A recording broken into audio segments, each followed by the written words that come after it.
大家好，我是田园，今天给大家分享一个老式无水蜂蜜小蛋糕的做法。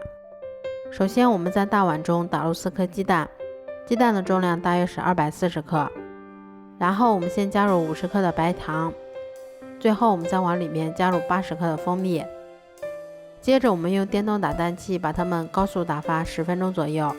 一直打发到提起打蛋器能够像这样不易消失的状态就可以啦。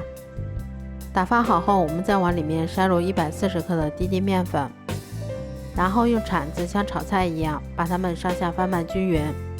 这一步我们不要画圈搅拌，以免消泡影响成品的蓬松。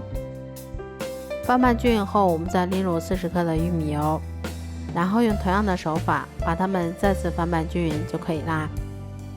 接着我们把调好的面糊倒入干净的裱花袋或者保鲜袋里面，然后再把它们依次挤入到纸杯或者蛋糕模具里面，接着我们再给它稍微震动几下，排出里面的大气泡。最后我们在表面再撒上一些白芝麻增香，然后再把它放到烤箱里面，烤箱中层上下火180度烤20分钟左右就可以啦。